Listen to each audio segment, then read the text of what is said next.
Good afternoon, everyone. Welcome to the Skull Session Recruiting Podcast, brought to you by BuckeyeHuddle.com. I'm Marc Givler, got Kevin Noon here this afternoon. Again, it's our Monday afternoon live show. A little bit to talk about from the recruiting weekend, but we have something I think is interesting kind of brewing right now with these noon kicks that I want to talk to Kevin about because Kevin really follows the media stuff. He's a former television person, so follows the all things television in terms of kickoff times and how that gets decided and why and when and how. So it was just announced that the Indiana game is a noon kick. So that makes what? Is that six noon kicks in a row to end the season? Several of those, of course, are home games. I think it's going to end up being 4 of them are home games, 4 noon kicks at home or something like that in a row, something like that. It's going to be 4 at home, and then the 2 were Northwestern's a noon, and Penn State was a noon. So obviously a lot of noon home kicks. So, Kevin, first of all, how does this get decided? Obviously, Big Noon Kickoff is something that Fox has really tried to brand as the premier game of the week. I'll get into this in a minute. It feels like they've ceded the night slot to the SEC and ESPN, which I hate, but we'll get into that in a few minutes. But yeah, how does this get decided? Why do the Buckeyes seem to not be able to have night home games? Well, there's a lot that goes into this. And, I think for my first spiel, I may not hit every point, but I'm going to attempt to hit all the points that I can. First and foremost, this is a financial issue.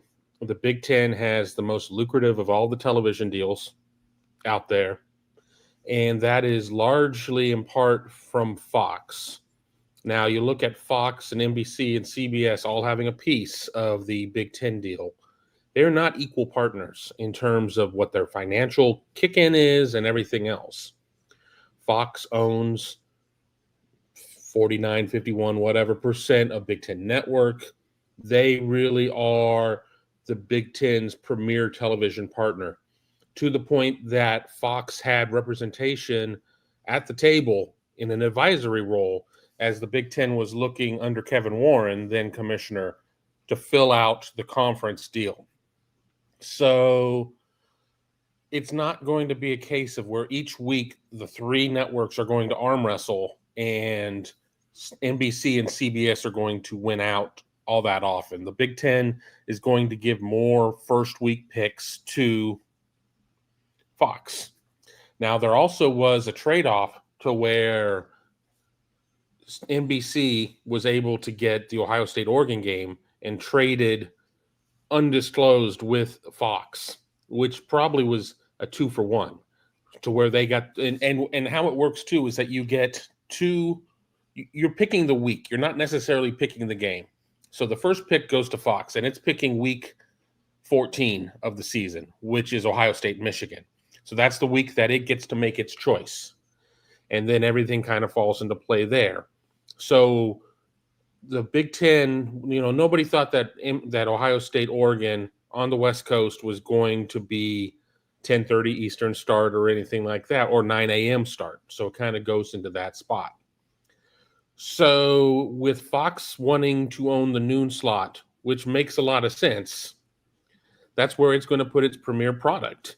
And ABC, ESPN, which is, they don't have any piece of the Big Ten deal, they're going to own that 7:30 slot. And then that 3:30 slot is going to kind of be up in the air. And normally CBS would be getting some better games, but the Big Ten is so top heavy this year. There are 4 teams of consequence in the Big Ten, and then there are 14 teams that are along for the ride.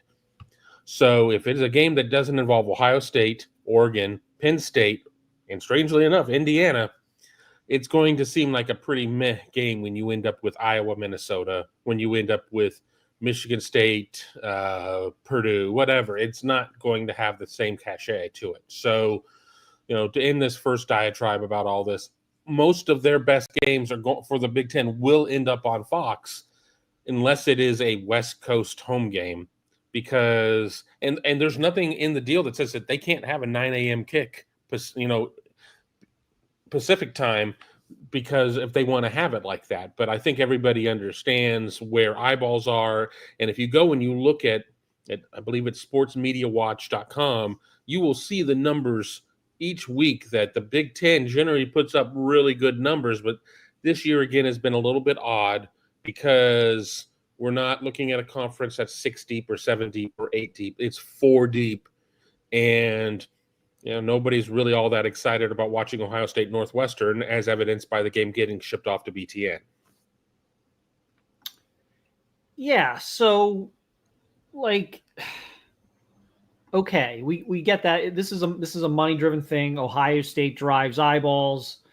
They are pretty much the ratings king in college football, certainly in the Big Ten, and certainly among any inventory Fox has.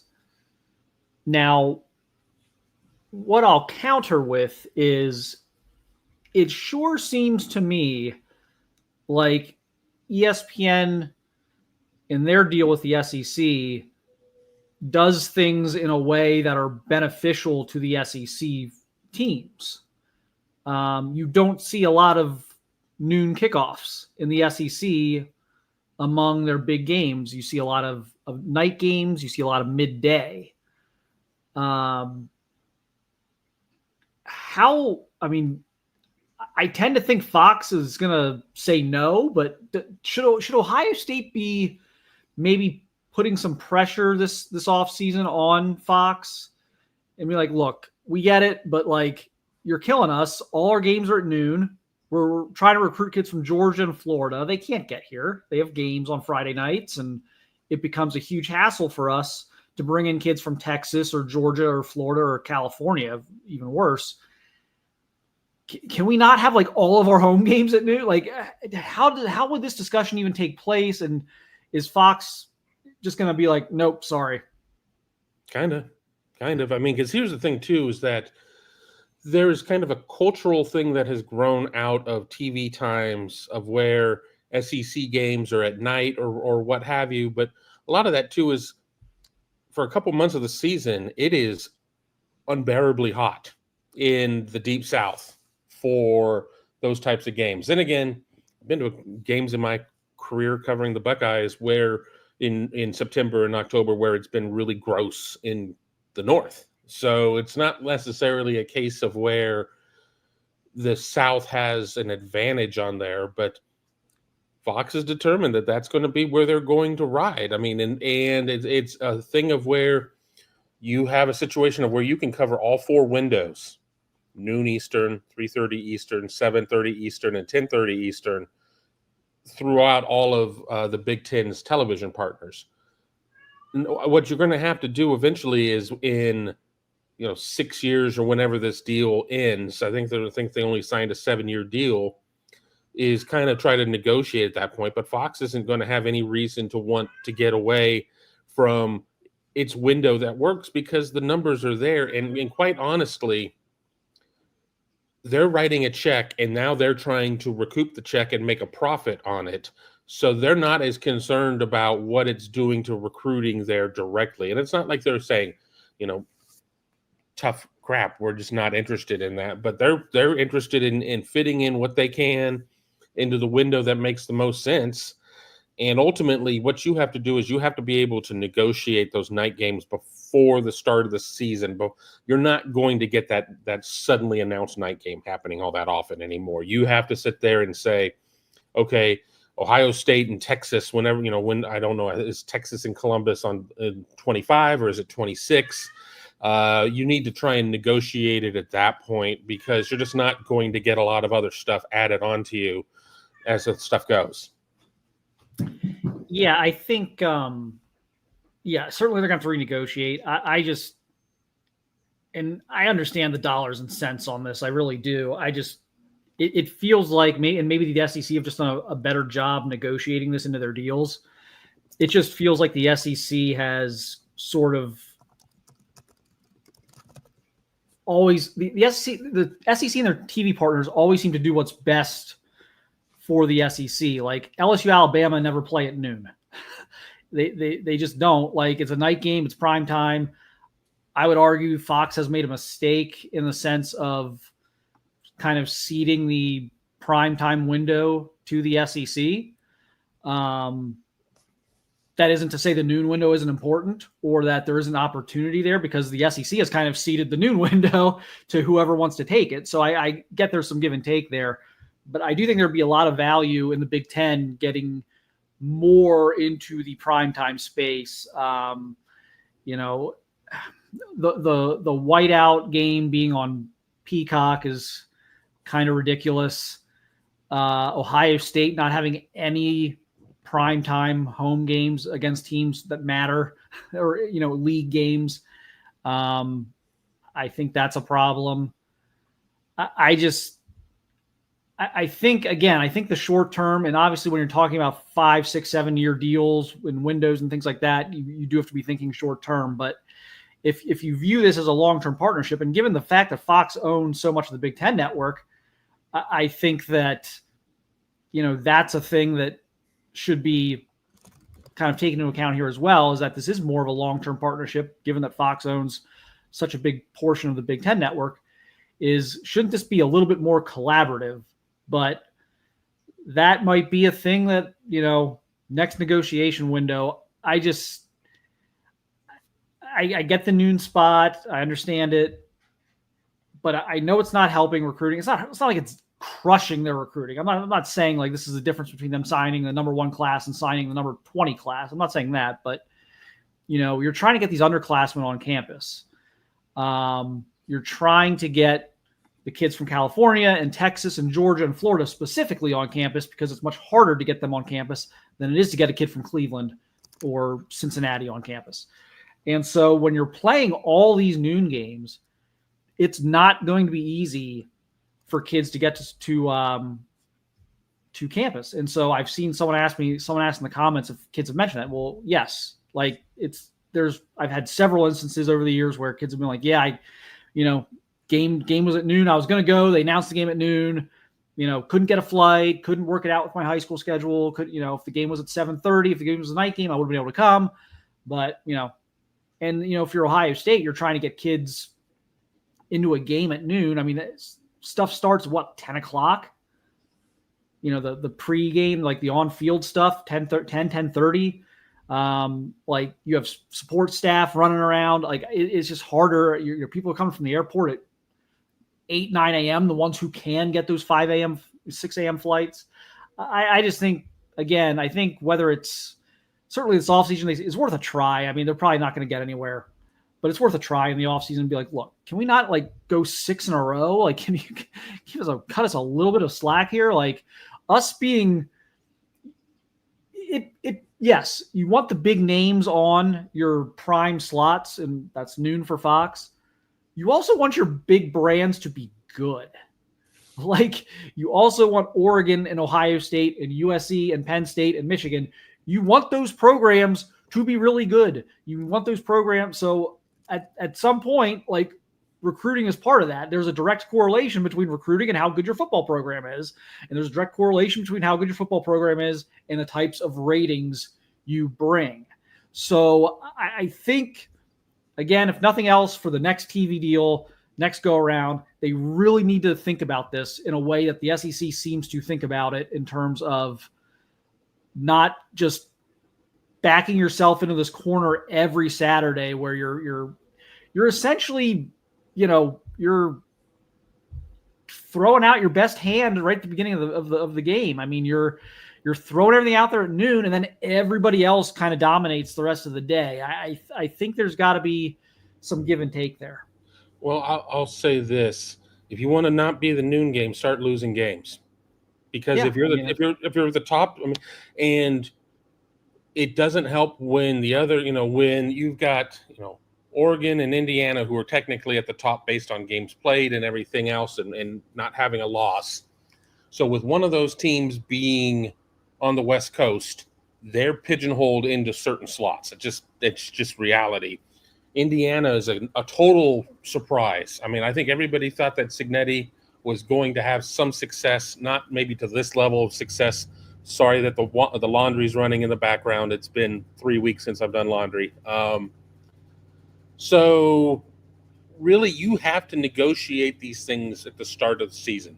At that point, you just need to be like, we want to play some night games. Let's get this planned out. And you may get stuck with a stinker. You may sit there and think Michigan State's going to be good one year, and you negotiate it out, and you get it, and NBC picks it up, through the magic of how all the drafting works, and it's going to be a 7:30 game, and it ends up being a 49-0 game. So I mean, you don't always know what's going to be there, because the television sets, the networks are not concerned with butts and seats at the game. It doesn't mean anything to them. That's immaterial. They want people watching at home. They want ratings points. They want market share. They want people watching their advertisers. That's where their thing is. So yeah, you can go to the network. It's like, we really would like to break this up more. But it also doesn't help when you are into November, and maybe there isn't this no November night game thing isn't a thing anymore. It used to be a thing. It absolutely was a thing. I mean, you were already kind of running into it at that point. So, I go round and round, and even with friends that I've had the argument with for 10 years, and they're just like, well, I really want more night games. Why? Well, because it's a better environment. You can cheer at noon. You can drink a bunch of beer at noon and be ready for that. I mean, the recruiting aspect is very real. That is very real. There's no way to explain that away. It is what it is. But I think that the school has to be more amenable to, maybe accepting a night game before the start of the season somewhere in there to circle that. This is going to be our national recruiting game. This is going to be the game where we're going to bring in kids from California and Arizona and wherever, because they will actually be able to get flights. But I think we also know that it isn't as much of a case for official visits, because most of the official visits are taking place before the start of the season. This is a first world problem for classes down the line. Maybe, hey, I want to come to and see a night game at Ohio State or whatever. The hay is largely in the barn in terms of visits for the current class. But, it would be nice to have a night game in that type of situation, but the networks aren't going to let it happen right now. So should we prepare ourselves for Texas at Ohio State, Big Noon Kickoff? I mean, I think that, unless something intercedes and puts it in a spot, it's like, we really want that to be a night game, and NBC goes to the mat and it's like, we will trade 2 for 1 to be able to make that a night game or whatever. I mean, every year, Fox week 1, their first pick is going to be Ohio State, Michigan, period. End of story. So then at that point, does Ohio State get 2 off of the top? Because Ohio State is paying, Fox is paying, and these numbers are hearsay. I don't know them exactly, but I think what Fox is paying is kind of equal to what NBC and CBS are paying combined. And I think CBS pays more than NBC because of the way some things work out there. So if NBC says, we are going to load up and we want our first pick, we want pick number 2, we want to pick the first pick of the second selection to get that Ohio State Texas, they may have to trade a king's ransom to get it. But, that could happen. I would expect with, there's not an AD transition going on right now at this point. Ross Bjork will have been in the position for a year at that point. I think he will do what is best for Ohio State in terms of trying to negotiate to get the best exposure for his team.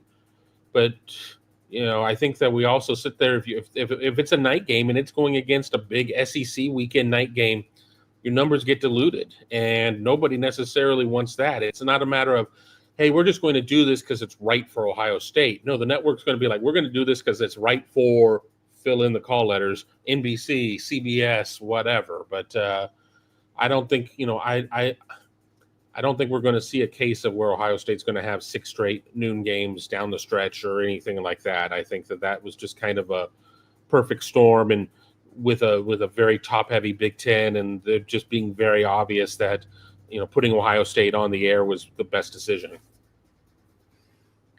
Yeah, I mean, there's not even, to your point a few minutes ago about, teams kind of having their one night game and kind of promoting that and talking about how,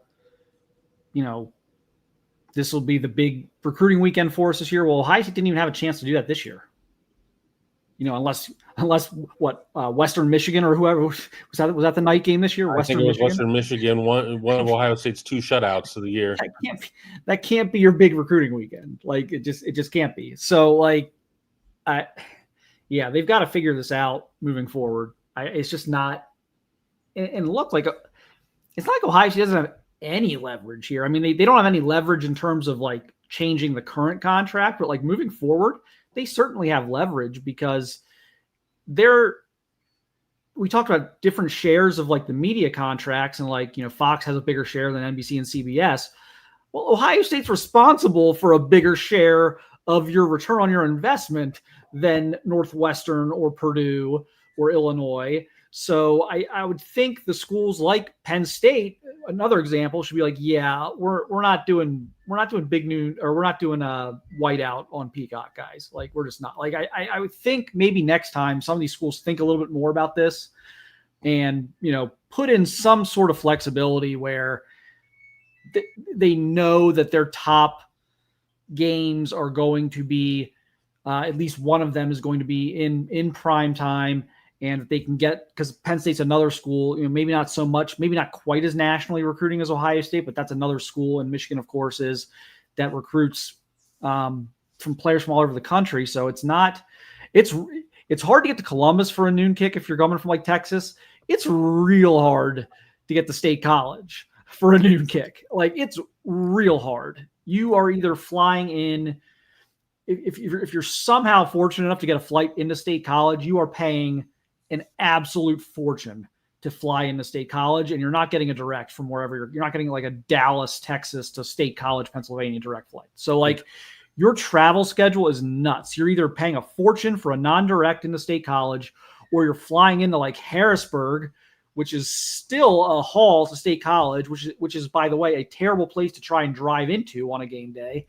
Like Penn State's got it even worse than Ohio State on this front for like the noon kicks. So like, I don't, and even like Ann Arbor's close to Detroit, but it's not, Ohio State, Columbus Airport's much closer to Ohio State than like Detroit Airport is to Ann Arbor. So I don't know. I got to think some of these schools kind of wake up a little bit here and for the next deal, hopefully, like, can we like guarantee a primetime game? Can we like something? Can we have like 1 week a year where we kind of flex into primetime, with a couple weeks notice or something? I don't know. There's got to be something they can do. How do you do that? Do you give all 18 teams that option? So Purdue, Purdue can flex into primetime, and you talk about the whiteout game being on Peacock. It would have been on a better network if Washington were better. I mean, you don't know these. Then it would have been a noon game. It would have been. Then another issue is that the network that has all of the clout really in this deal also has the World Series, and there's not a you don't know if the series is going to go 4 games or 7 games. You don't know how long the championship series, the division series, the wild card series, how long they're going to go. So you have a huge blackout window of where Fox cannot do anything really beyond that 3:30 game. And honestly, you don't even want to put a great game at 3:30 because you won't be able to do any post-game coverage because you'll be going out to Yankee Stadium or Dodger Stadium or Truist Park or wherever the hell to start covering the World Series, which quite honestly could outdraw the football game. So it's really complicated. So then it's like, all right, well, we're going to say we're going to give, the teams that are, that are preseason ranked in the top 25 or whatever. I'm just coming up with make-believe parameters. We'll have the option to flex. I mean, we're trying to do flexes with one network is difficult enough. Doing flexes with 3 networks is much more difficult. And that's where the SEC deal, even though it is lesser dollars, being all on one network makes it a lot easier. ESPN and ABC are brothers, so it's all one network at that point. So you're robbing Peter to pay Paul, as opposed to trying to jumble things around and everything else. And I can assure you, oh, well, we're getting this announcement on Monday at 1 p.m. of what's going on. The networks already kind of know what the whole schedule is going to look like, largely because of advertising and everything else. And if you have Ohio State, Indiana, as Fox does, then you have to go there and you have to sit there and be able, you're going to be charging better rates, higher rates than you would be for Ohio State, Northwestern, even with a game at Wrigley, which, only really impacts the 40,000 people whose butts are in seats, as opposed to everybody else who's watching it at home. So it's confusing and everything else, but I think the biggest solve is if you're a major player in the Big Ten, is you need to sit there and before the season starts, we'll get each of the networks will dump out like 6 or 7 games that they're going to have over the course of the year early. You need to be like, we are down to play night games early, because the truth of the matter is everybody might want to have a night game at home. Nobody wants to have a night game on the road. Having a night game on the road and then having to sit there and fly back from wherever and get back to the Woody at 4 a.m. And even though, okay, well, great, you're done with it. You have your opportunity to relax and recoup, but you lose a couple days of the week, quite honestly, even if you don't let your body clock change. Yeah.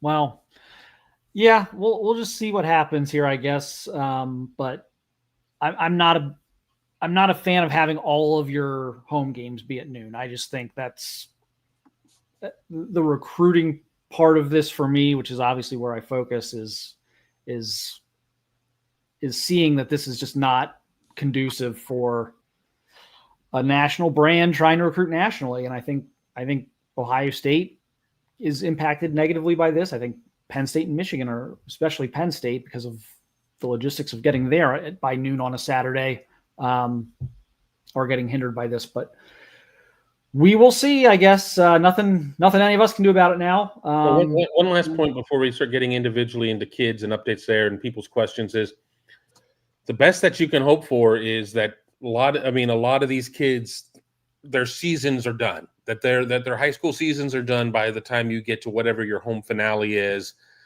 And, a lot of times your best kids are going to be on teams that are going to win a lot of games, and their seasons may not be done. And not everybody starts the same week of the season. And, the Texas, their UIL, their state playoffs go into well into December.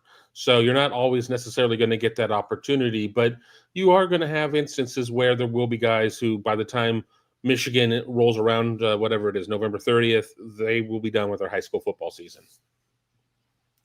Yeah, and I think the one thing about the Michigan-Ohio State game is that everyone knows it's going to be at noon every year, so that's a little easier to plan for. If we know right now that next year, for Michigan knows right now they're playing Ohio State at noon next year, so they can make that happen. And it's late enough, as you alluded to, it's late enough in the year that a lot of kids' seasons are over at that point, so they can maybe leave on a Friday to make those things happen. But it's just me, Tim79. I prefer noon games. If you aren't coming to Ohio State because the games are at noon, just go somewhere else. That is literally nothing to do with the point we're making. I respect your opinion to prefer noon games. For someone watching the game, noon games are great in a lot of ways.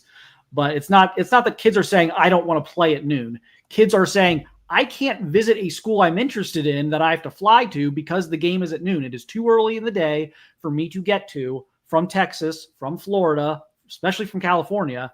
It is too early in the day for me to get to games to visit a school that I want to see. That is the problem. It is not the actual process of not wanting to play noon games in college.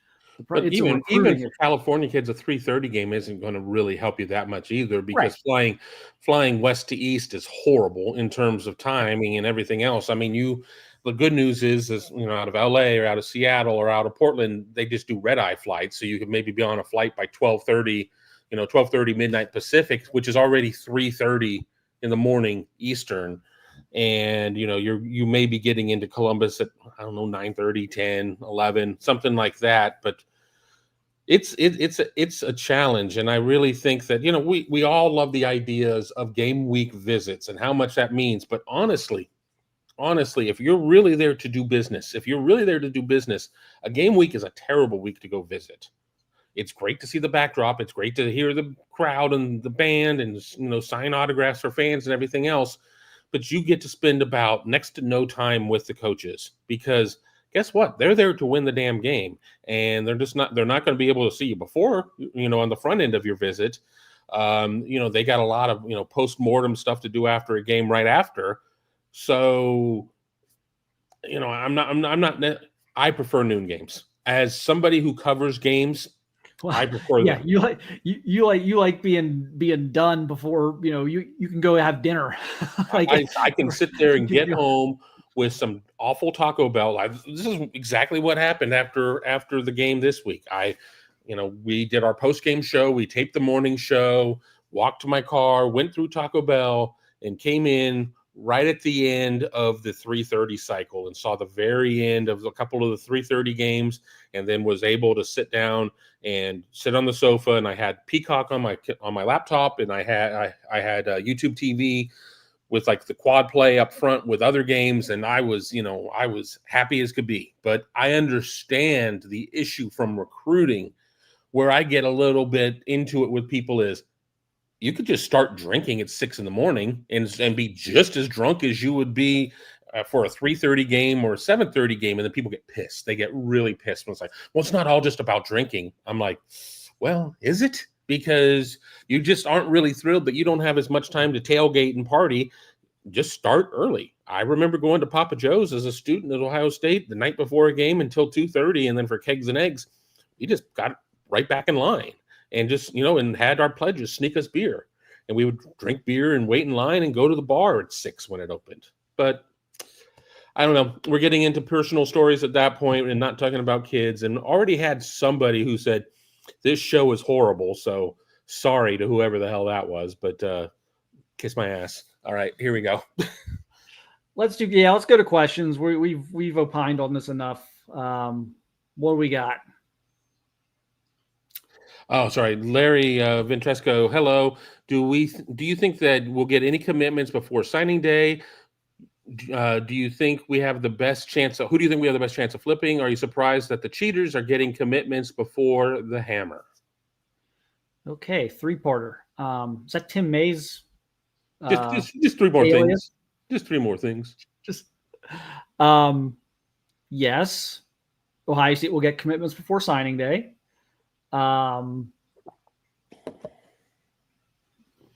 The best chance of flipping is kind of an easy one, which is Jordan Woods from Cincinnati. And so that's another one that when we go in yes, they'll get somebody before signing day. I do expect that they will flip Jordan Woods at this point. They're in on, obviously, I think they've got a good shot at getting an offensive lineman before signing day. Damola Aji-Dahun is one I think is probably their best bet right now, and that would be a Georgia Tech flip. So yeah, there's going to be at least a couple. It's going to be a mix of trying to flip some guys, trying to flip Turbo Rogers, running back from Alabama. That's in play now. So there's several in play. So it'll be 5 or 6 guys are trying to flip, and 5 or 6 guys are trying to prevent from being flipped. It's kind of the new reality of November, December recruiting. So, am I surprised about Michigan? I not super surprised. They're losing guys too. I mean, they've lost commitments. They just lost a top 100 safety the other day. They've lost a few guys. I know they got a couple big ones in the last maybe month or two as well. But my whole stance has been, until the NCAA actually does something, nothing really matters with Michigan recruiting, good or bad. If it's going well for them and the NCAA gives them a big punishment, then it's not going to be going well for them for very long. Right. If it's going terribly for them and the NCAA is like, oh, you guys are great, no, you didn't do anything wrong here, then their recruiting will pick up. So until the NCAA actually makes some type of decision, and that's not what the response from Michigan's due in 3 weeks or 2 weeks, 2 weeks or something. So I mean, we're still a ways out, I think, from the NCAA. What do you think about? By the way, Kevin, what do you think about that? Like spring maybe for a decision from the NCAA? Well, Winter, no, I mean, there's been talk that the NOA should be released through Freedom of Information Act around Christmas. I mean, obviously, there's talk that the end of the 90 days is is Michigan week for Ohio State. I guess it just really depends on what the NC2A thinks about the Michigan's response and where it is. You're looking at a Michigan team that's going to go 6-6 this year, maybe. Cap is 6-6. I think at that point they suddenly, we'll take a bowl ban at this point, whereas Ohio State didn't in 11 and went and played in the Gator Bowl and lost to Florida to finish 6-7 on the year. And started. Whether or not you believe that would have been enough for the NC2A for 12, I still will argue doesn't matter. Not even a factor. You still do it. You still do it. I don't disagree. I didn't enjoy my trip to Jacksonville. I mean, I have some friends in Jacksonville, but the bowl experience was pretty lame. But and you damn near had a boycott of the game by the locker room. So yeah. So there's That's what happens when decisions get made at the wrong level. Yeah. But there's no downside to a kid committing to Ohio State or to Michigan, honestly, for the kid, because they're not binding. And now a kid who might sit there and go all the way through and sign, probably still not even an issue. If the program gets nuked, they could be let out of their agreement. So, I don't see it as an issue of, oh my God, how is Michigan, thriving with commitments during this point? It's all academic. I mean, it's all just numbers on a chalkboard at this point. None of it is really relevant. Let me see what they sign here for the current class. But even those kids have multiple off ramps to whether it's, hey, I signed under false pretenses because they weren't getting bombed into the Stone Age, or it could even just be a Julian Sayin situation of where he's in Alabama for 10 days and is like, nope, I want to go into the portal. I mean, there's no real downside, in my opinion, other than just what Ohio State fans may say. Ooh, why would you ever want to commit to those guys? Which I understand the argument from fans. Yeah, I just wouldn't get too caught up, good or bad, until what the NCAA, decide, and till once they decide, we'll have a very clear, and it won't take long after the NCAA decision comes down to see which direction Michigan recruiting is going to be heading. Jordan B. So we saw the jack position. Does this mean we're making an effort at Justin Hill?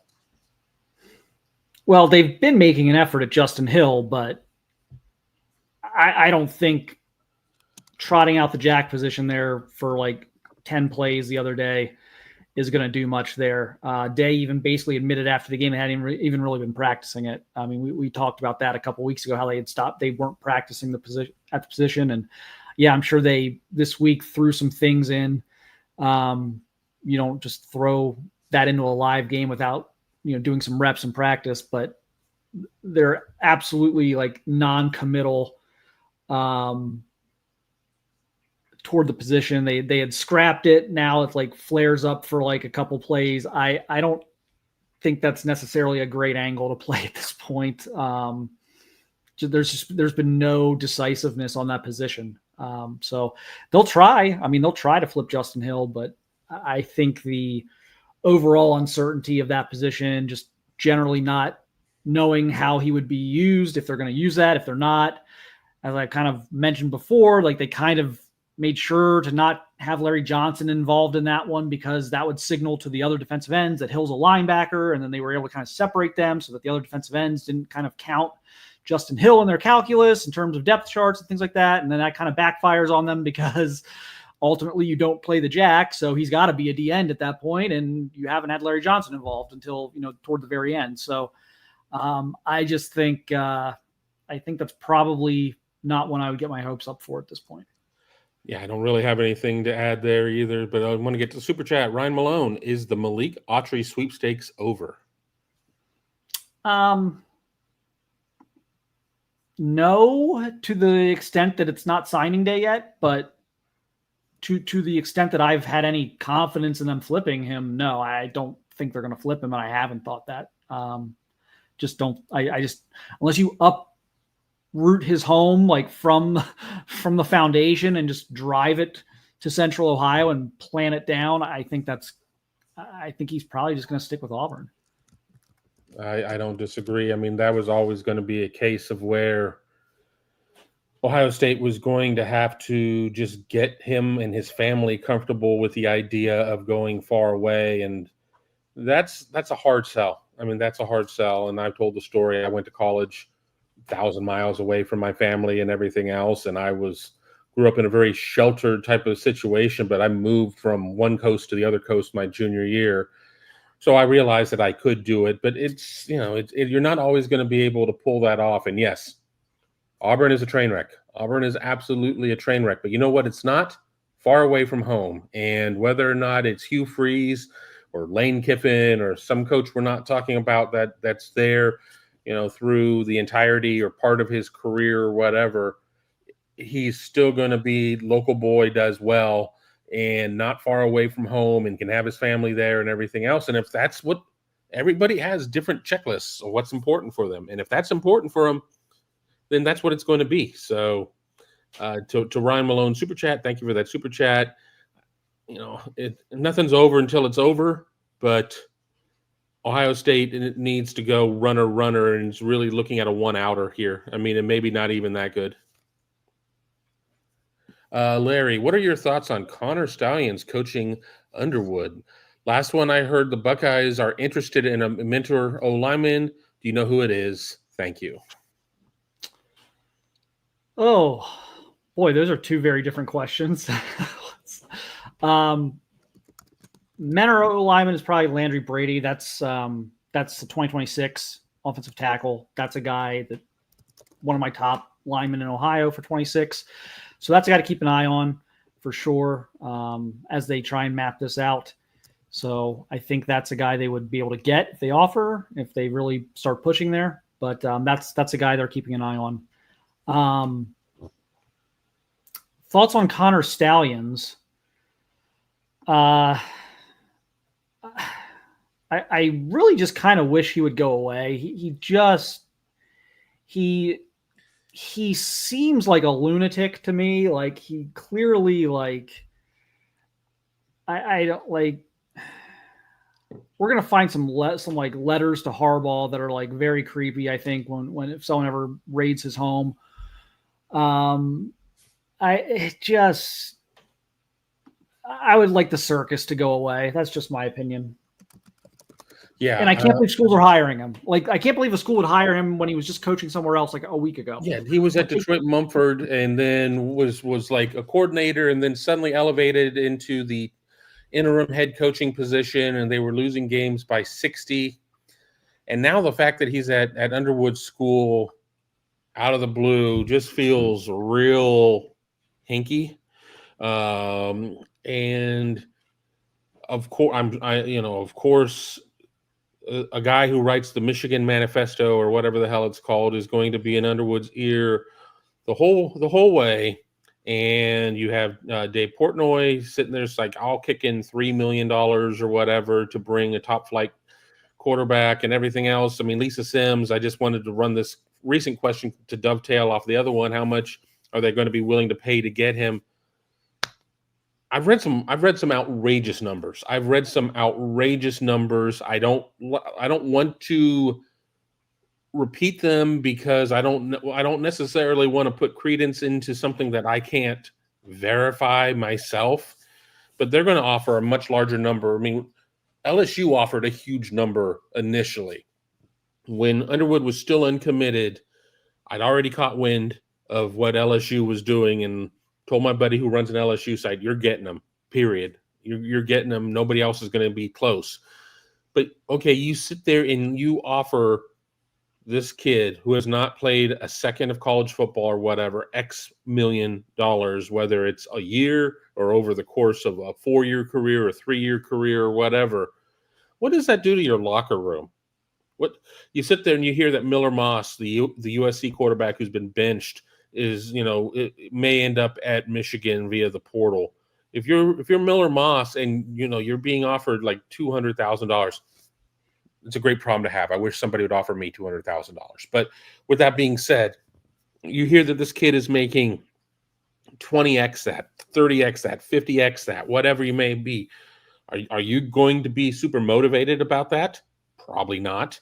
If you are, if you are a stud player on the defensive side of the ball and you're hearing that they're giving some punk kid, and EJ is a good kid. I'm not calling him a punk, but I'm just speaking in generalities. He just gives some hotshot kid all this money. You're going to want to renegotiate. So this is just a disaster waiting to happen. This is a disaster wrapped in a catastrophe, wrapped in a plague. This is just going to be horrible if it happens. Let me play devil's advocate on that for 1 second. In a locker room with talent, that would be a huge problem. What does Michigan have to lose? No, don't transfer quarterbacks who can't throw a forward pass. I'm always like, oh, you got to be careful with this stuff, because then, if you bring in a running back out of the portal, and then you got to pay Travion Henderson more, and then you got to do, I get it. Michigan's quarterback room is horrendous. Like, how many mid-major programs would balk at trading their quarterback room with Michigan's? Probably most of them. It's that bad of a quarterback room. So I would argue that this is the one player situation, weird thing, especially for a program that's going to desperately need some momentum, especially in the quarterback position. This might be worth like any fallout, because what are your alternatives right now? Your quarterbacks are terrible. Like, they cannot complete passes. Tony tweeted something last night. I think it was last night. I saw it. That almost every there's like what? There's how many programs in the country are averaging more yards per carry than Michigan's averaging per pass? Yes. Like I a don't dozen remember or the something, numbers, something but I crazy, saw like it an this morning. insane number.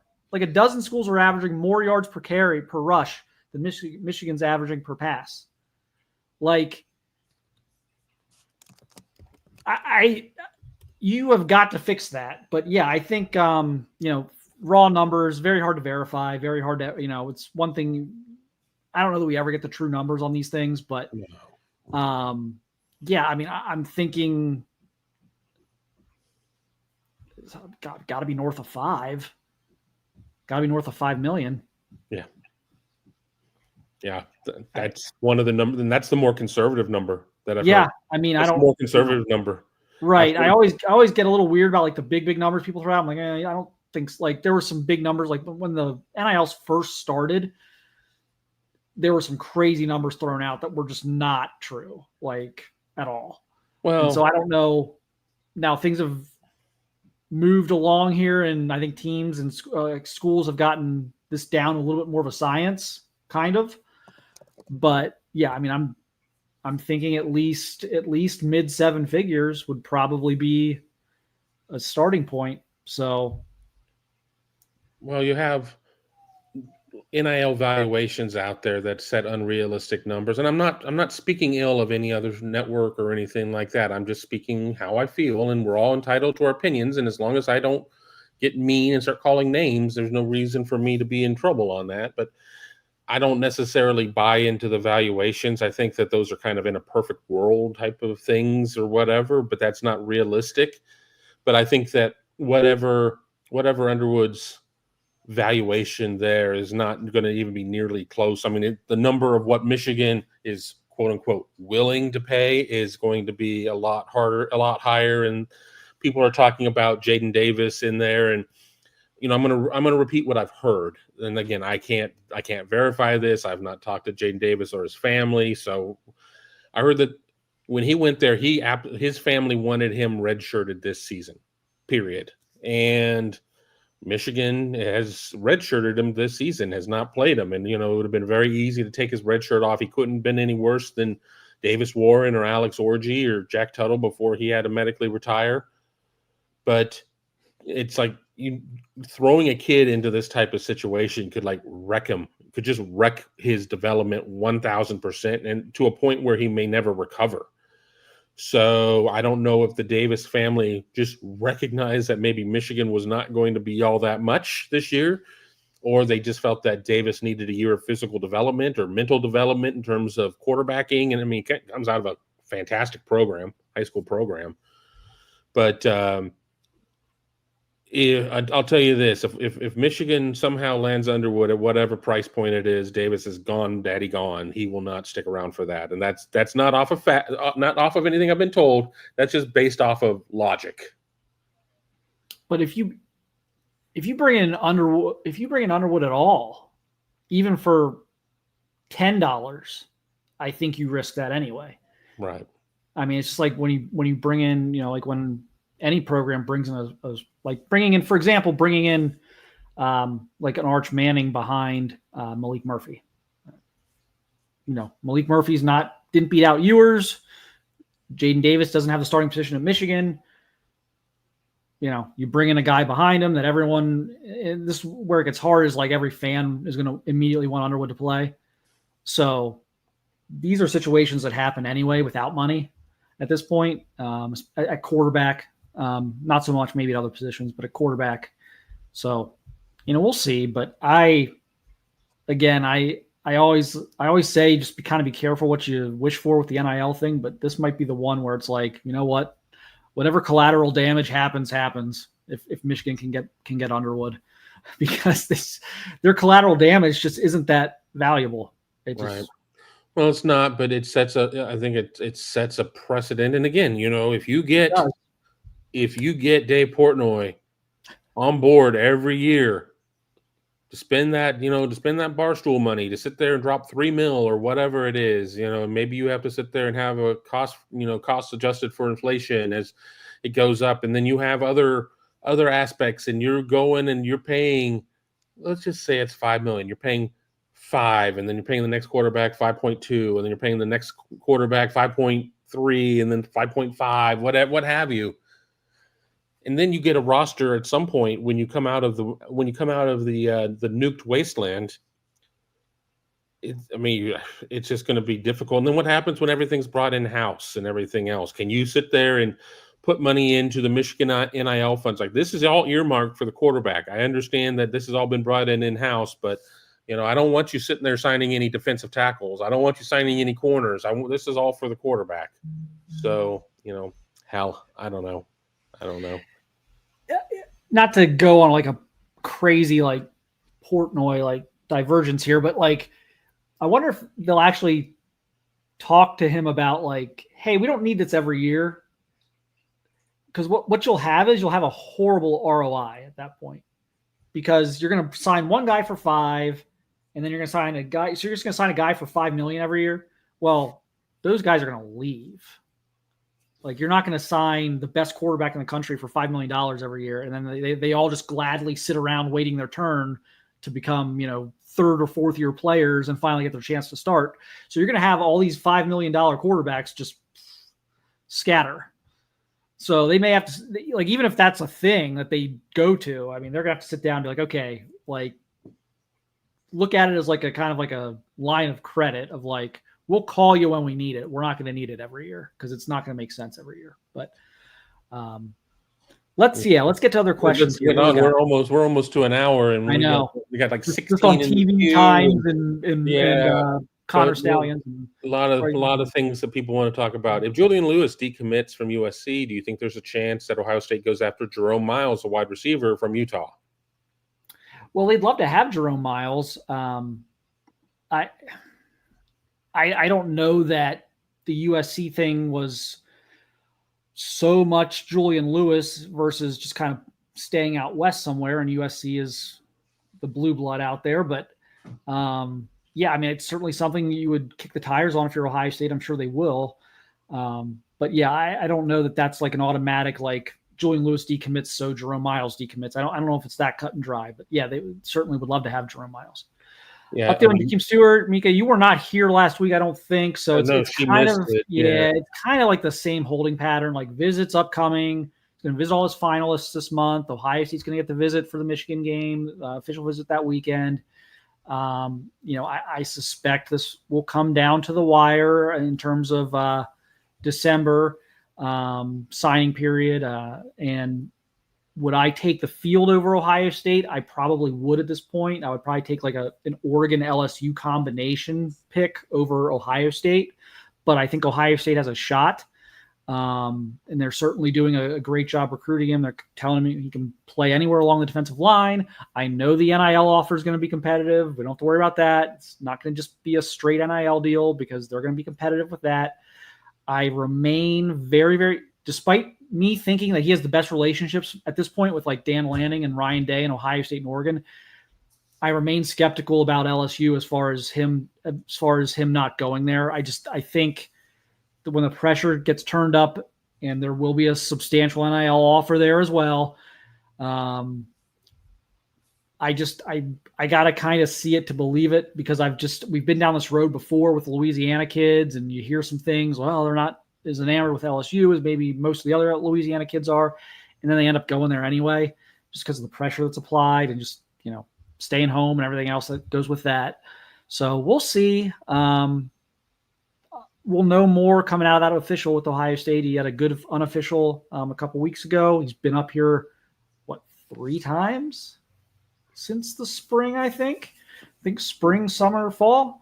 So like they're doing what they can. And then we'll just see what happens when these officials, what I talked about last week, if you're a 5-star kid like Jakeem Stewart, any 5 like top 10 type player in the country, these official visits are really business meetings at this point. Like, yes, you're getting around the team, you're getting around the culture, you're looking at those things, but you can do that on the unofficial visits as well. What you're really doing is kind of sitting down.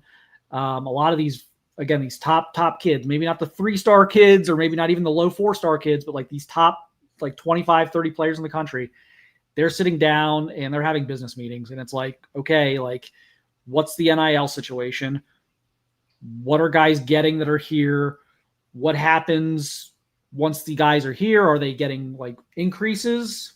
Like, if you become like an all Big Ten player, like what does that mean? Are you getting us involved with more companies? Are we getting, all these things? What, if you're a quarterback, like what did CJ Stroud get? Like, what was all that? Like, what were the opportunities presented to CJ Stroud? If you're defensive lineman, like Jakeem, what Jack Sawyer, JT, what do those guys get NIL wise? Like, what's the car hookups? What everything else? Like, those are things you're talking about like openly now that were kind of taboo to talk about maybe a few years ago. These are things that are now kind of front and center because, again, you are when you're in that top group, you are commanding like 7 figures. I mean, you just are at this point. So those decisions get serious. We'll see how those conversations go. We'll see. I think he's sold on. I think he likes Ohio State. I think he's sold on the plan at Ohio State. Is he sold on the geography of Ohio State? That's going to be an interesting part. And again, just the pressure that LSU can apply. So we'll see. I don't disagree on any of that. I do have let me get a link to you. We do have merchandise. Yeah, I didn't know if we currently had anything to the store right now, but Mika, we will make sure that we get the link to you. We will post it. I can post it right here in the chat, right? We'll post in the chat, but we'll also post it again on the site. Mika is a member of Buckeye Huddle. Why aren't you? Join us over at Buckeye Huddle. Join Marc, myself, Tom, Tony, all of our X's and O's experts. We got a deal going right now, $4.99 for your first month. That's going to get you all the way through the Michigan game. That's going to get you through the Big Ten championship game. If Ohio State gets into that game, maybe gets that rematch against Oregon. $4.99 for your first month. I have a feeling once you get in, you're not going to want to leave. Daily access to all of us, all of our content, even the stuff behind the paywall, and of course the huddle board where we all spend way too much time answering questions right there. So, check us out over at BuckeyeHuddle.com. Check us out also at 614sports.shops.fourthwall.com as on here. But Mika's been asking me about merch. She wants to rep Buckeye Huddle, and we love it when our members do that. So it's getting cold. We have hoodies. We have hoodies. We have long sleeve sweatshirts without the hood. We have t-shirts. We have different designs on the t-shirts. We have we have a Michigan versus the rules t-shirt, and kind of making fun of the Michigan versus everyone shirts. So Michigan versus the rules with the M X'd out, of course. And we have those in a few different colors. So that might be a good time to get one now. If you order in the next couple of days, it should get there in time for the Michigan game in a couple of weeks. You should have no problems getting that. So we have those as well if you're interested. But yeah, we have lots of stuff there. So there's the link. If anyone wants to grab something, we appreciate it. We do. All right. I'm just kind of trying to jump in and get a wide range of questions. We got a lot here. Ed Rogers wants to know what surprises are in store this weekend.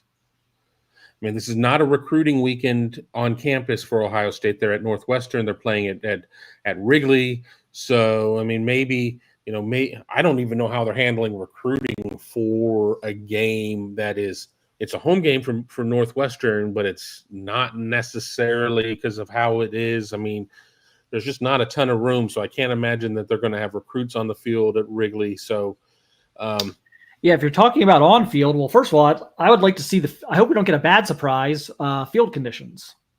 And I am Mr. Pro natural grass, but I just, we may get an unpleasant surprise on field. Hopefully the field's good. Hopefully they got the right cleats. That's is Northwestern, back that we have to go pretty far back, but I feel like when Jim Tressel was there were some games they played at Northwestern at night where the grass looked like it was a foot tall, jungle. So yeah, so that may be a surprise. Slow everybody down.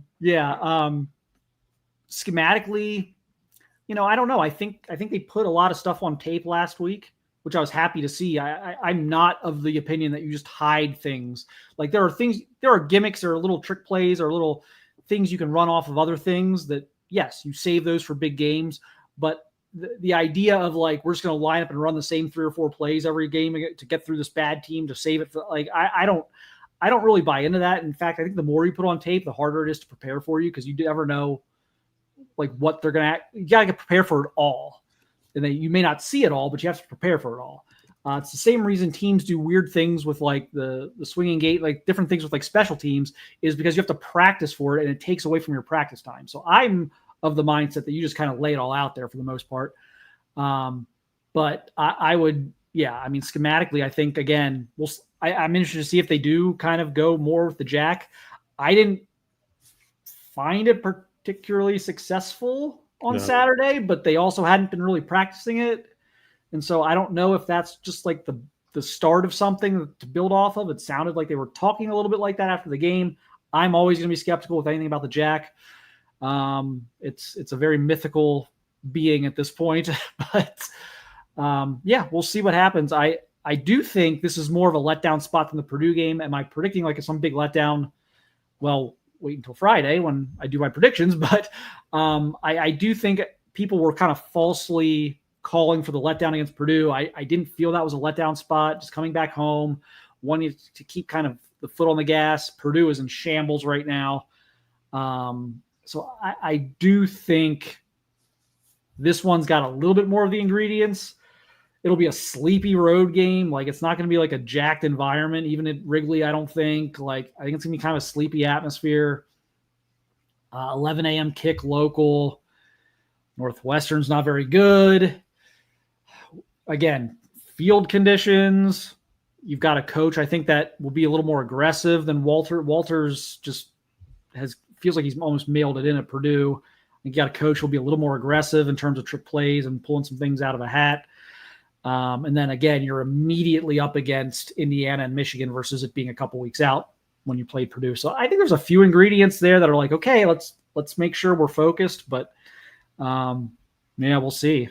Kevin, you got anything on this? Yeah, I've just started doing my research on tail of the tape, and Northwestern can't play a shred of offense. It's in the 120s in every offensive category, more or less, out of 133 teams. But surprisingly, the defense is pretty good. But we get back into the question: who has Northwestern played? Is a result of they're top 20 against the run because they haven't gone against anybody who can run the ball. I mean, the Big Ten once again is it. Yes, the Big Ten has 4 of the top 5 AP teams, and nobody else is in the rankings. I don't think anybody else is even receiving votes. Maybe somebody is, but I don't. Minnesota kind of blew it this weekend. They had a chance, I think, to sneak their way in there and against a Rutgers team that didn't even have Kalmanungai and had lost. I think Rutgers had lost 4 in a row. They had to losing. I know they had a pretty good losing streak. So yeah, that was that was puzzling. I think as long as Ohio State keeps it on the ground, I think this is a game where you just sit there and you just grind it out and run against them and everything else. This isn't the Northwestern defense of Mike Hankiewicz that was always like a top 20 national type of defense. They could try and do it in kind, but they don't have the guy calling it at this point. I think Ohio State wins a very workmanlike type of game. I haven't written my preview yet either.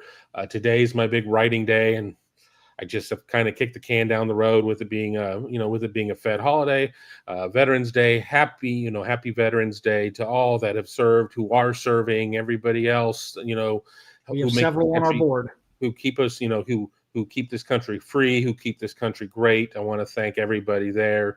Only sorry that I didn't get to that earlier, but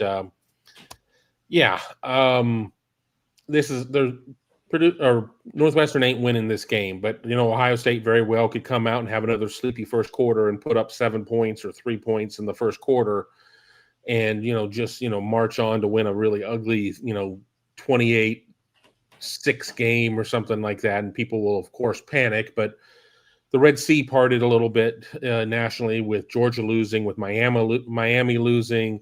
So, Texas is the next team within hailing distance. I mean, I don't see a scenario where a flat Ohio State team gets passed up by Penn State, who Ohio State has already beaten at this point. But no, those are my thoughts as we get into more team coverage than I really had ever anticipated doing on this show. Jordan B. It's basically playoff time at this point, so I get it. I mean, it's stretch run, and Troy V made a good point about the wind. Do we think the wind is blowing in or out of Wrigley on Saturday? I would assume out. I would assume out because that's just Wrigley. Everything's blown out. What does that mean? More deep balls, like more. The way that everything is set, like the end zone. Like the one end zone is going toward the third base line, and then the other one is going out toward right field or whatever. So I guess if you're going toward third base or whatever, everything could maybe kind of go to the right or something. I don't know. I'm looking forward to the game. I'm looking forward to the experience. I mean, it's not going to be the greatest game that we've ever seen. I mean, Ohio State absolutely owns Northwestern. If you go to Wikipedia and you look at the numbers, I mean, it is absolute domination of what Ohio State has there. But don't buy into those press clippings if you're Ohio State. Go out and treat this as if you're playing Indiana or Michigan or Oregon or whatever. Leave no doubt. And and if you do that, you'll like the result at the end. Jordan B wants to know if Ohio State is going after Landon Pace. Not really. That kind of I think that died a little bit with Kevin Wilson's departure. That was kind of a Kevin Wilson offer. There hasn't been much going on there. Now, would he take a preferred walk-on? They would absolutely do that, but I don't know if they would take him as a full scholarship player right at this point. Again, that was very much a Kevin Wilson decision. Mika wants to know, Nathan Bernard, 1,000 yards rushing, undefeated cannon arm. Do we offer yet? So, interestingly enough, I'll have an update on him this probably in the next, if not by the end of the day, I'll have it up on the site tomorrow. I did talk to him recently. I went to his game against Lexington, so I could watch a couple of the guys that Ohio State's recruiting, and Brady Fogel, and Nathan is hearing from Ohio State a little more, but it's not to the point where I think he's particularly close to being offered. Would he wait long enough? Would he wait to camp in the summer? That's going to be a question, I think.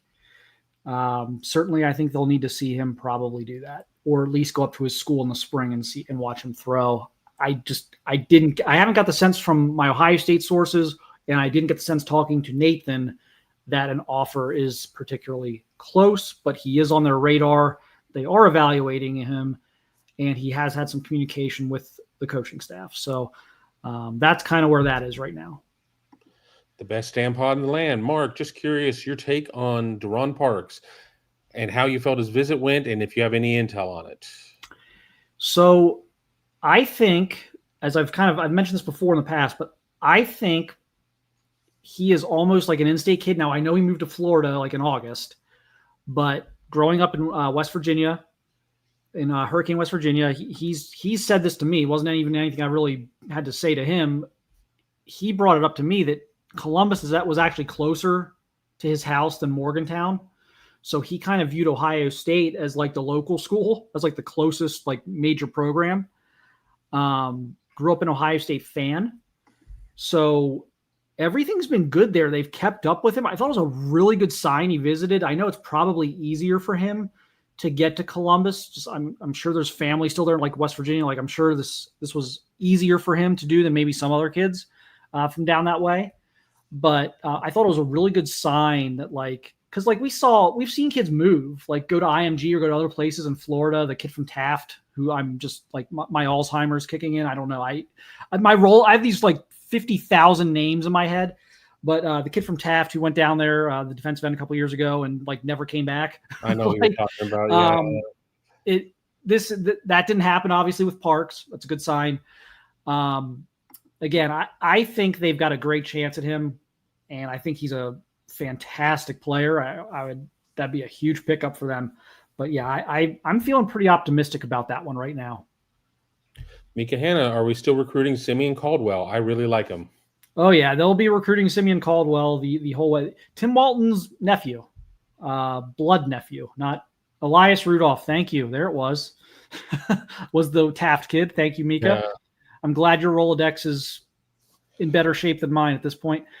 But yes, I fully expect they're going to be a serious player for Simeon Caldwell. I think the thing they're deciding there is safety or linebacker.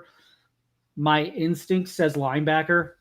And so that'll be a thing of like, okay, how do we make numbers work with some of the other linebackers they've offered? And, you're only playing two oftentimes. So there's some things there. I think they'll have to kind of be thorough with his role, with him about his role in the defense and what that would be. But he's very open to either safety or linebacker. Most of these guys are like, I'm a safety. I'm not playing linebacker. He's not like that at all. He's been very open about, wanting to kind of see where things go for him. And he plays some linebacker in high school as well. So it's not like it's foreign to him. So yes, still recruiting him. I think still very much in play there. Cameron wants to know if there are any updates on Quincy Porter visiting Penn State. Never thought he would go to the whiteout. Yeah, that was it was a little surprising, but then you don't always know like how much of that was going like how much of this is being thorough versus like just wanting to go experience it versus like, oh, I'm actually not very happy with my commitment. And I think they're in a good place with Quincy. I'm a little surprised that there would be like a little bit of drama down the stretch here, but I'm not super concerned about it. I would say the one thing I would say about it is the Ohio State game and just kind of the way the season's played out is a little interesting. Like on one hand, you look at Penn State and what they're doing with the receivers, and you're like, well, look at Ohio State's receivers and what they accomplish versus, kind of Penn State and the lack of targets their receivers get and the lack of touches their receivers get. At the same time, you can kind of flip that, and Penn State is kind of flipping it right now with the narrative, which is like, hey, you're going to walk into a room with, 5 Emeka Ibukas. We don't have one Emeka Ibuka here. You can come right in and, we don't have anybody like you. So that's the thing you fight against. It's the it's the gift and the curse of being elite at developing at a certain position is you're constantly having to explain to kids that they are going to play here and have to fight the urge to go somewhere else where the path is going to generally be a lot easier to the field. So I think that's one thing that always comes into play late when schools say, look, like we need you, you can start next year. And it's hard to turn that down when someone, you got James Franklin or whoever it is telling you, like whatever coach it is telling you like, yeah, you're going to play right away. And the other coaches are like, well, this is how it went for this guy and this guy. And, you might have to get mentored for a year or two by Carnell Tate and Jeremiah Smith and those guys. And so it's a constant battle, but the only reason you're in that situation is because you've done such a good job at that position. So, you have to kind of, it comes with the territory, I guess is what I'm saying. You don't want to recruit kids out there that nobody else wants to try and flip away from you. Correct. Because Ohio State could sit there and have a 30-man class of kids that would give their left arm to go to Ohio State who probably aren't going to be getting, a lot of, pressure down the line. I mean, then again, they're going to be people that'll be like, well, if Ohio State offered them, maybe we need to get involved. But your top kids you're going to have to recruit them till the very end. Mm-hmm. Speaking of top kids, Kenneth asks about the 26 corners in Ohio with Hill and Singleton. I expect both to end up at Ohio State. I think they're different kids. Like I think Victor is just very, very quiet, very reserved, very kind of private. I don't think he necessarily loves the recruiting process. I don't think he's going to be super flashy on social media about going on visits and doing all these things, getting all over the country. So I think it's kind of probably a good thing for Ohio State. But that was his dream school growing up. They've turned up the heat since they offered him. I love Victor's game before he was even offered by Ohio State. He was my number 4 player in Ohio, and that was with Chris Henry Jr. factored into the rankings. So he's essentially my number 3 player in Ohio. So I'm a huge Victor Singleton fan. I like big physical corners. So he reminds me of Davison, Igbenogson. I think he's that big physical corner. Maybe a little bit better probably a better player coming out of high school too. We'll see. We'll see about that. But as far as Elbert is, or Rock is I don't want to say Rock because everyone's like, who's he talking about? But Albert Hill his nickname is Rock. Everyone kind of calls him Rock. So Rock is a national kid at this point. He's got big offers. I think he's enjoying things a little more than like Victor, which is fine. There's no right or wrong answer to this, but I think Albert's one of the more is going to be a little more visible just with other visits and things he wants to see. Even with the Hoban issues over the years, I think they're going to get that one done. I really do. Walton was like the first guy to offer him. They didn't hesitate at all with him. Offered him a camp a couple years ago, so I think they're in pretty good shape there. Maybe a little more stressful than Singleton, just because it's a little more of a high-profile national deal. But I feel pretty good about both of them at this point. Cameron Souter adds in, Singleton reminds me a lot of Fahim Delane's recruitment currently. Yeah, I mean, it always felt to me like they were going to get Fahim, even when there was some LSU buzz in some other schools. But yeah, I think Singleton's a pretty good bet to be in the class. Mika Hanna, do we keep Naim offered? Another one of these that I think we answer every week, and that's fine because you guys dictate largely what we talk about. We talked about the television deal for the first 30 minutes of this show, but we will keep answering the questions even if there isn't a ton of change because we don't know who's watching from week to week. Yeah, I hate to be a broken record on this one. Prepare for drama all the way until signing day. Prepare for last minute overtures from all this. Prepare for like, is the yellow eye in yet? Why isn't the yellow eye in yet? Is he flipping? Prepare for all of that. Like think of like the ones that have caused you a lot of stress and anxiety over the years. This is going to be one of them. And so that's not going to change. I remain surprised they've kept him this long, which is a good thing, obviously. I'm more optimistic probably now than I was 2 months ago, 3 months ago. I don't think they're out of the woods by any stretch. Again, my instinct is lean slightly toward yes, but to not be surprised if it's no. I mean, hanging on as long as you have. I mean, and it's not like a case that like he's not a kid that needs to prop up his image by holding on to Ohio State until the last second. I mean, he is a big time player on his own. He's a really big personality. I mean, he doesn't need this just to keep attention around himself. So I think with each passing week is, a little bit better and a little bit better. But to Marc's point, there are still some legitimate hurdles that have to be cleared, and you kind of go from there. Rod Farva says that he's no longer concerned with Auburn in regards to Offord. I mean, I don't think you can completely dismiss them. I think that Oregon certainly.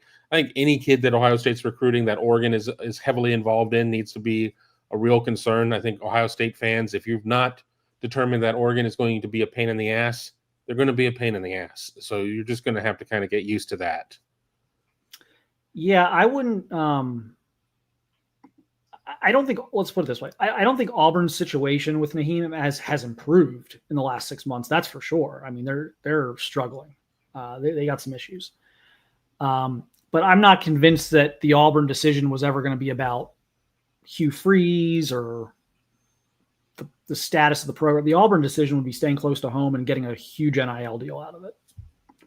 And that's not going to go away. Like, Auburn's not going to move its campus, and the huge NIL deal is not going to go away. So those are the two things for me that I was told with Auburn. Not so much, he just loves Hugh Freeze or he loves the direction of the program's heading or anything like that. I think it's more of I can stay here in my home state and make a lot of money.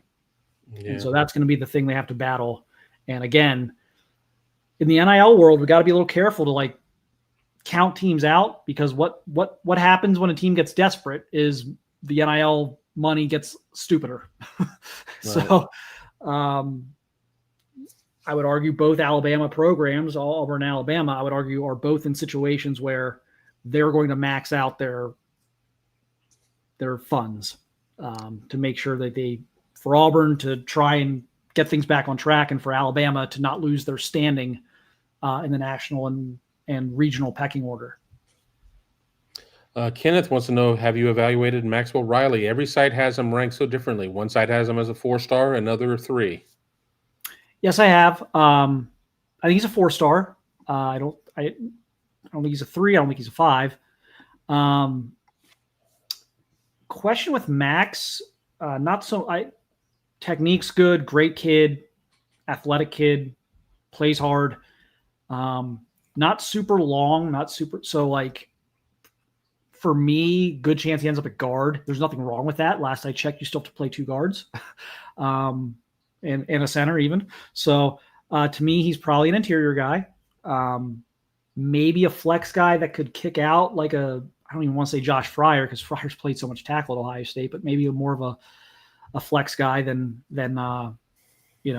Ohio State fans are maybe used to seeing.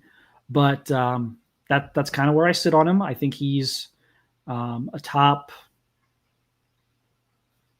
7 or 8 player in Ohio conservatively. I mean, maybe a little higher than that for me. Was a little bit higher for me at the beginning. I had Greer above him. I don't know if I'm going to keep it that way. I've got to think about that. I had Sam Greer ahead of him because I know Sam's going to be a tackle. And that was like a kind of a tiebreaker thing. But really good player.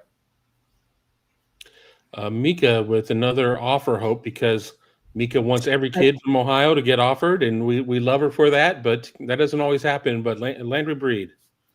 Yeah, and that's the kid we were talking about earlier. We were asked about them recruiting an O-lineman from Mentor. I think where his path is interesting is, from what I have seen so far, is to me he looks like a tackle. And so when you've got some guys who you aren't sure if they're tackles, if they're guards, you might lean toward a tackle, because again, you can pretty much always move a tackle to guard. Like, we watched Paris Johnson play guard. We've seen them move guys inside. How they even played DeWan at guard for a little bit. Yeah, right. Like, weird. You can pretty much, it's one of those, one of those like saying like all tackles can be guards, not all guards can play tackle kind of thing. Like all tackles pretty much can play guard. So I think that's why the emphasis. It's not just because tackles are a little more important in the grand scheme of things. It's because when you recruit tackles, you can move them into guard. If you recruit a bunch of guards, you can't move them out to tackle. So that's why tackle bodies take a premium for me, at least.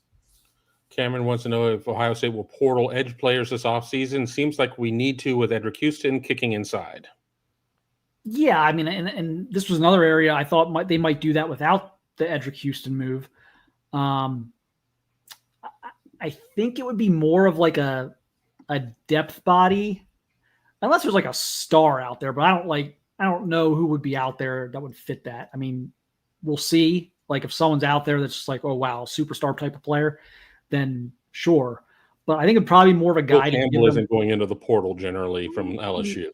Yeah, but it's like, you know, the big pass rushers and the big, like a lot of these premium positions, like you can find a running back, you can find receivers, you can even find defensive back, like you can find the skill guys, like the big offensive linemen, big stud tackles and defensive pass rushers and everything. Like those are going to be tough. But I could see them definitely adding a depth body. I think they're really kind of foaming the runway next year for like Caden Curry and Kenyatta Jackson and those guys to have kind of their money years. But yeah, it would make sense for depth. Lavelle Cannon, is Turbo Rogers going to be a Buckeye?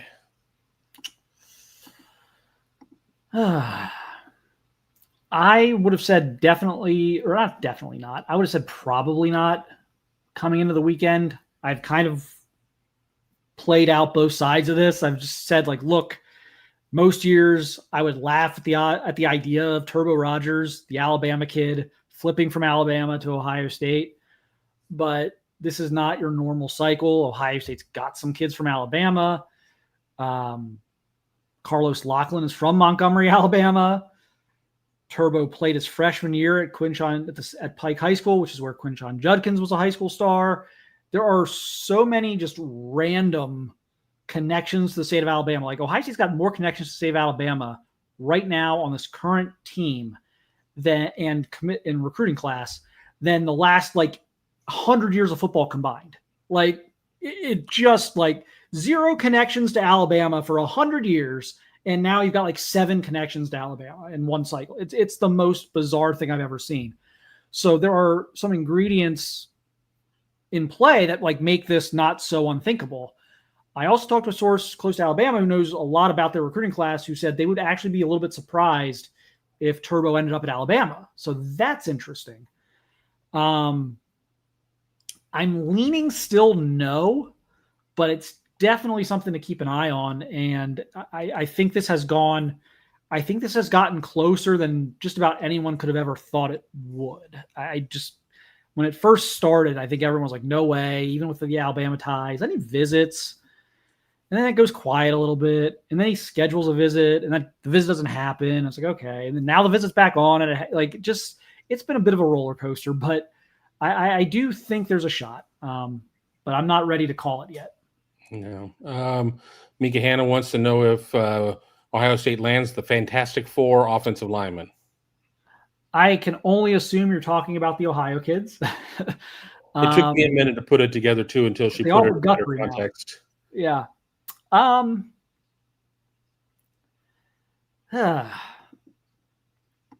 going to put this in like gambling terms. If I had to bet like individually, like will Max Riley be a Buckeye? Yes or no? Will Sam Greer be a Buckeye? Yes or no? Will Adam Guthrie be a Buckeye? Yes or no? Like if I had to do all that, I would probably say yes, he'll be a Buckeye for those guys. Would I parlay the 4 of them together? I would not. I think at some point, one or both of these things are going to happen. At some point, either one of them is going to look at an opportunity elsewhere as a better opportunity, as not coming into some monster offensive line class, as just kind of liking maybe development somewhere else, just based on, Ohio State not having the crazy numbers of O-line, though getting better with Paris and DeWand and guys like that, but not having the crazy numbers of O-linemen in the NFL that maybe some other schools can offer. So either that's going to happen, or you still got Parks, Donovan Parks, we just talked about. You still have Champ Smith. There are some other Manny Iannaccio, who is has to be the top guy on their board. He's a freak. Might be the best offensive lineman in the country in that class. So at some point, I think either someone's going to look at that and be like, little too crowded for me, or some out-of-state guys are going to come in, and if they can get an out-of-state guy or two, that may close the door a little earlier than maybe normal. So, but put me down for 3 out of 4. Put me down for 3 out of 4. I think someone will ultimately matriculate somewhere else. At risk of making this into a 10-minute question, and we're here at 90 minutes right now, which is kind of our goal. You want to know how you screw all that up is getting foolish and making all sorts of crazy changes in your coaching staff and everything else. I know that a lot of people have been very critical of Justin Frye's recruiting. I think people are kind of happy with where the line is right now, where it could have really taken a 90-degree turn into a brick wall with the loss of Josh Simmons. The Zen Michalski experiment didn't necessarily work out, but now kicking Donovan Jackson outside and putting Carson Hinsman inside seems to be working out well. Recruiting is a relationship business, and the good news with in-state guys is they generally are I grew up rooting for Ohio State, not I grew up rooting for Justin Frye or Ed Warner or whoever. But I think that I just use that as a cautionary tale for undoubtedly the next time that the offensive line has problems and everybody is ready to go rogue on somebody. Rusty Jesse. All right. I keep getting one more. I'm I want to add this question too. But we're getting toward the end. So be sure to hit the thumbs up, subscribe to the channel here, hit the bell so you don't miss any of our great programming. We have 4 or 5 other shows already on the schedule for this week. And as I said, sign up at BuckeyeHuddle.com. I think Ryder Hooks from Lakota East is a Big Ten caliber player. He had around 150 yards against Cincinnati Moeller this past week. I think OSU will look at him and a late offer, depending on what other running back they get. I have unfortunately not got a chance to see him. But given that he's a 26, I think there's plenty of time for those guys, because I don't think Ohio State's particularly set there at this point. I think they're still pretty open. I think they're doing a lot of research on different guys. And so I feel like with Lachlan being kind of his first cycle where he gets to really handpick things, I think things are going maybe a little more slowly in terms of pushing for commitments and things like that. So it's the right cycle for a late bloomer guy to kind of come in and get their attention. He doesn't have to be a guy who's their top of the board guy right now. I think you have to look at him as an athlete, largely 5'8", 172 is what I saw in one of the profiles. So he's not, he's not even your 5'8", 210 guy or whatever. Chip likes those guys though. So that's that's the only reason like Carlos Lachlan likes him too, but that's all Turbo Rogers is. So, we'll see. Last one, barring a super chat or just a question that I really feel that we need to answer from Cameron. What do you think is more likely? We skip 26 quarterback and get a transfer picking up a 26 quarterback. I'm assuming I'm understanding this correctly. They're either do I think they're going to sign a 26 quarterback right out of high school, or do I think they're going to not sign a 26 quarterback out of high school, but ultimately get a transfer from one? That's kind of the way that whether or not they either get nobody, a high school kid, or a transfer. I think they are likely to sign one. I think you have to sign one every year. And look, I get it. You're going to say, well, he's probably just going to transfer anyway. And yeah, decent chance. The days where you can sign back to back, pretty much you have to look at this in groups of 2. You sign a 25 and a 26 quarterback, probably only one of those guys sticks. You sign a 27 and a 28 quarterback, probably only one of those 2 guys sticks. It's not room for like 4 guys in succession to just stick. It's not the way the position works right now with the portal and everything. But they're gonna really try to sign one. I think they will. Could they ultimately get one in as a transfer later down the road? That's also possible. But I don't think they're gonna go get a transfer like immediately. Like if they would get a transfer like this offseason, for example, that would be more of like a Gunnar Hoke, like fill out the room type of thing. Because you're not going to bring in someone at this point to compete with like Sayin and Noland and those. Like it just doesn't. All you're doing is crowding up the room at that point for a guy who probably won't be your starter, and then it takes away like opportunities for younger players to develop. I don't know that they're going to go that direction, but again, I think they will sign a 26 quarterback. And like, look, if you're down on what they're doing right now in 26 a quarterback. Just remember, like, C.J. Stroud was late in the process. And Tavian St. Clair wasn't even the first Ohio quarterback they offered in his class. So there's still a lot of time, and there's still a lot of time to evaluate. There's still a lot of time to, like, find, like, improved players that we're not maybe talking about right now. And there's still a lot of time, as we saw with Jared Curtis, there's still a lot of time for guys to have different decisions and to move on from their initial commitments. So I don't think anyone's like panicked about this in the Woody. They are going to, in my opinion, sign a 26 quarterback. You have to get a quarterback every cycle in one shape, way, shape, or form. I'm not putting anybody in the portal yet, but how many departures does Ohio State have coming out of this season? Will Howard was just a 1-year rental, but what comes out behind him. But if you go out and you get you try to get a transfer portal guy who's like a front row, top guy, do you sit there and do you alienate Julian Sayin at that point, Aaron Nolan at that point? What do you do there? So I do see a value in getting a portal guy like a Gunnar Hoke, like a Chris Chugunov, that type of guy, Tristan Gebbia, just to name a few, somebody who can kind of mentor younger guys, but get out there and play if need be. Maybe somebody who wants to get in coaching the way that they brought Gebbia in from Oregon State. But you don't know. I mean, the second we sit there and say, oh, they're just going to go portal quarterback or whatever, things could heat back up with Jared Curtis. You don't know what you don't know. And Cameron did ask about Micah Smith, Champ Smith from Florida. I saw. Still feel pretty good about that one for Ohio State. That's like the dream school. I know the dreaded dream school, but I still feel pretty good about that one. He is supposed to be coming up for the Michigan game, so that's been on their schedule for a long time. He told me, I think the first time he told me he was coming to that game was like February. So it's been on the schedule for a long time. So still doing well there. Again, as I've said a million times, and hopefully it works out well, but this is teed up for them in 26. Do I think they're just going to get every kid we talk about on the offensive line? Of course not. But it is teed up for them in 26 to sign 5 to 6 really, really good offensive linemen.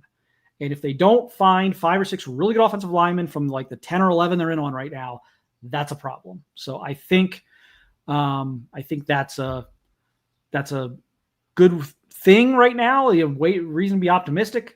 They don't have any commitments yet, though. So, until they start getting some commitments and things start coming together, got to be a little skeptical. But everything's teed up. And it says this is the last question for real right here. Tyler Atkinson. Likes Ohio State. Ohio State loves Tyler. I think he's going to play in the SEC somewhere. I would be surprised if they were able to pull him this far north.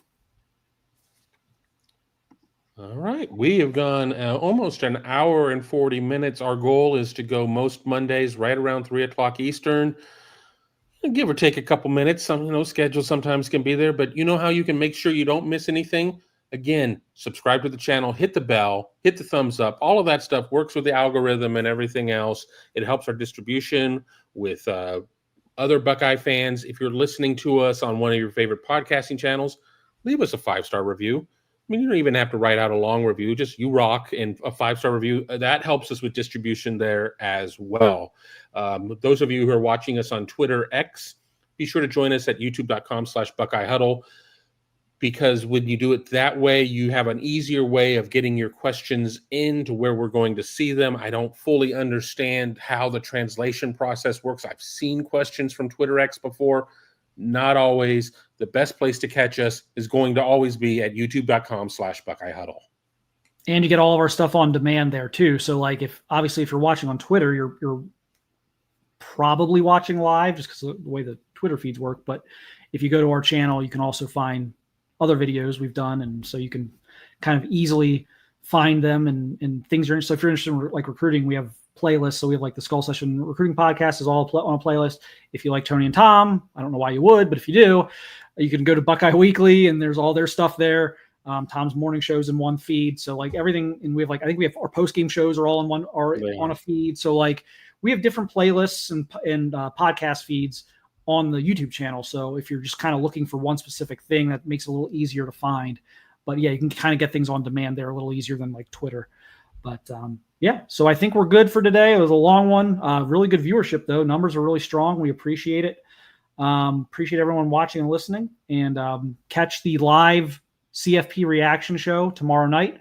Tony, Tom, Kevin. Around 8:30. This is the weird one. This is between the two basketball games. So I can't sit there and say like every other week, it's like it's going to be at 7. We'll start a couple minutes early. This one around 8:30. Be sure to join us for that. We hope to be able to go in about an hour or so with that one. Just after we get the rankings, we'll listen to Ward Manuel on the conference call and kind of download what we get there. But not expecting a huge move from Ohio State, who's 2 in the human polls, but will still be 5 in the brackets just because of Oregon being above them, showing the importance of Ohio State winning out and beating Oregon in Indianapolis if that's what's in the cards.